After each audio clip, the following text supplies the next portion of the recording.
நிற்பதும் நடப்பதும் நின் செயலாலே. முருகன் சொன்னாலே கண்டிப்பாக டிஎம்எஸ் வந்துடுவார். அவர் இல்லாமல் எப்படி? அந்த பாட்டை வந்து அப்படி பாடும்போது உருகி உங்களை அழ வச்சுருவார் அப்படின்னுவாங்க. உண்மை எனக்குலாம். ஏன்னா அவர் உருகி பாடுறதால தான் அந்த உள்ளம் உருகுதையாவாக இருக்கட்டும், கற்பனை என்றாலும், அப்புறம் திருச்செந்தூரை பற்றி பல பாடல்கள் பாடியிருக்கார். அதாவது அந்தந்த ஊர்கள் போகும்போது அந்த ஊருக்குனே உண்டான குரலாக இருக்கும் தெரியுமா? அப்படி வந்து டிஎம்எஸ் ஐயாவுடைய குரல் இருக்கும். அந்த அவர் குரலில் வந்து அந்த தெய்வீகத்தன்மையாக இருக்கட்டும், அந்த ஒரு ஆற்றல் இருக்கும், அந்த ஒரு உணர்வு இருக்கும். இப்போ இசை கேட்டால் நமக்கு தானாக வந்து கண்ணில் தண்ணி வருது, இல்லை புல்ல இருக்குது அப்படின்னு சொல்கிறோம். அந்த உணர்வு வந்து இசை வந்து கண்ணால் பார்க்க முடியாது, அது வந்து காதால் தான் கேட்க முடியும்.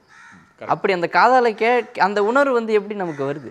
அந்த தன்மையால் தான் நமக்கு கிடைக்குதுன்னு. அந்த தெய்வீகத்தன்மையும் இருக்கட்டும், அந்த கம்பீரத்தன்மையும் வந்து டிஎம்எஸ் ஐயாவுடைய குரலில் வந்து இருக்கும்.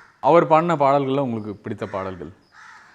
கற்பனை என்றாலும் வந்து ரொம்ப பிடிக்கும். அது கற்பனை என்றாலும் கற்சிலை என்றாலும் கந்தனே உனை மறவேன். நிற்பதும் நடப்பதும் நின் செயலாலே.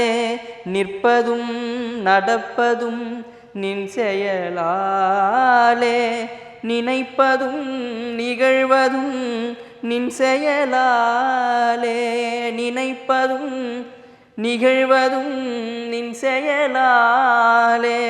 கற்பதெல்லாம் உந்தன் கனிமொழியாலே. கற்பதெல்லாம் உந்தன் கனிமொழியாலே. காண்பதெல்லாம் உந்தன் கண்விழியாலே. காண்பதெல்லாம் உந்தன் கண்விழியாலே.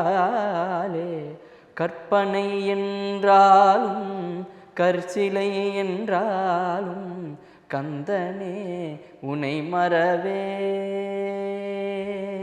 கந்தனே உனை மறவேன்.